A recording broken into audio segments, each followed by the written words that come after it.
Hi everyone and welcome back to the Little Miss Funeral YouTube channel. I had a comment on one of my videos from Claire and she asked if I could explain my personal experiences dealing with the death of babies. I wish that I could say, nope, can't do this video. I have no experiences burying babies, never done one, never will. Little children don't pass away. But unfortunately that is not the case. I've actually buried way more babies than I would have ever liked to, than I would have ever thought that I would at this point in my career. Being licensed for 8 years, you would think, maybe I would have done 1 or 2, but I have done so many babies. And I have buried babies who have been only a couple of weeks in their mom's womb, and I have buried babies who have been carried full term and born and passed away later on. And no matter what situation arises out of, this child passing away, whatever the background is, nothing ever makes burying a baby easier. For me as a funeral director, burying a baby is the most difficult funeral that I can do. Any place that I've worked, I've been the only female funeral director on staff. And since I have always been the only female funeral director on staff, I am always the one to meet with these families who lose their children. I don't know why the owners of the funeral home pick me. I don't know if they choose me actually because I am a woman. I don't know if they're looking at these families thinking that they're going to feel more comfortable with me for whatever reason. But anytime we get a call and it is a child, I just know that I'm the one who's going to be meeting with them. And these deaths are very emotional. They are very heavy. As a funeral director, you have to do a really good job of distancing yourself. So when a person passes away, no matter what the situation is, you really have to almost build up an emotional wall separating you from this death. That doesn't mean that you can't show compassion to the families, and it doesn't mean that you can't have empathy for these families, but it just means that you can't get so emotionally wrapped up in these deaths, because then they're going to start affecting you in a really negative way, and you're not going to be able to do your job. But I can't do that when I'm doing a service for a little baby. I have not bawled my eyes out, but I have sat with families during arrangements and I have cried with them.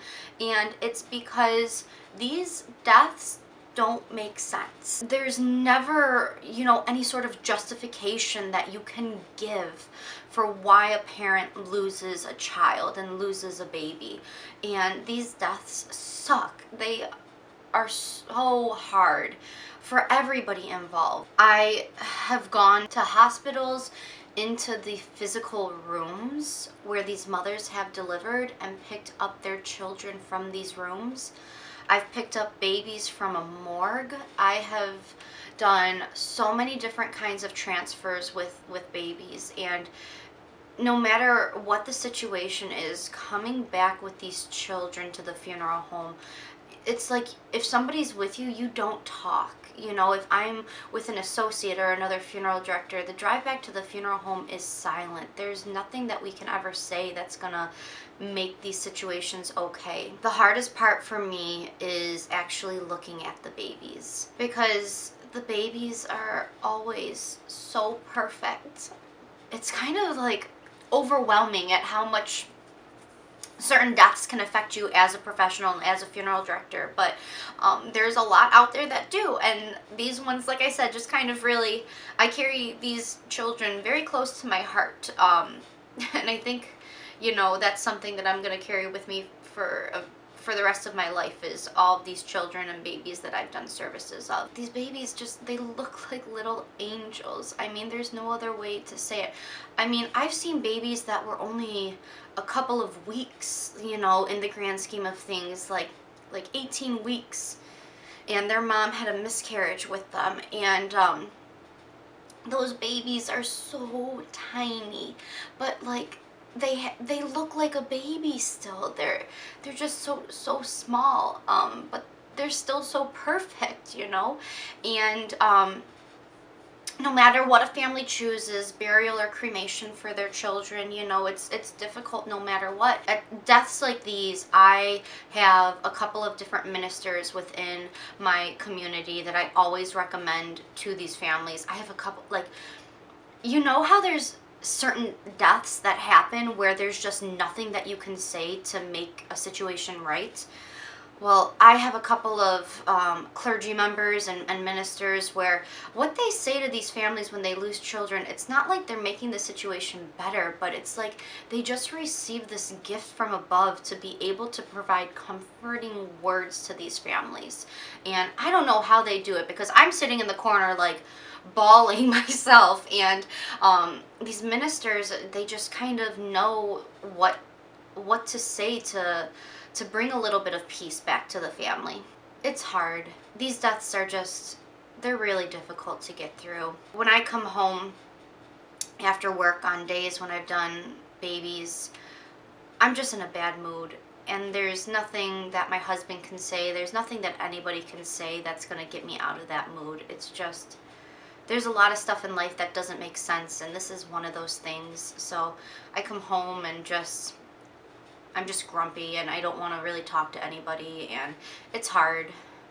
But as a professional, you have to kind of distance yourself still, and you have to kind of pick yourself up and be that that professional person to serve these families and to get them through it. So you just do what you can to be emotional behind closed doors, but then when you're in front of the families, you try really, really hard to be strong for them, because if I'm feeling the way that I'm feeling doing funerals for these little babies, I can't even imagine what these parents are going through.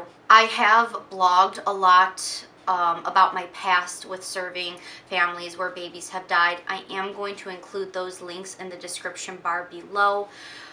Sometimes I feel like that's just a way for me to get through these deaths, is to just write about them and write about my emotions. So if anybody is interested in reading more, you can click on any of the links that I have below to go to littlemissfuneral.com to read those posts specifically. If anybody does have any questions for me or any suggestions on any other videos that I should make in the future, you can put them in the comments section below. Don't forget to hit the subscribe button so you don't miss any videos that I put out in the future. And thank you all so much for watching. I'll see you all next time.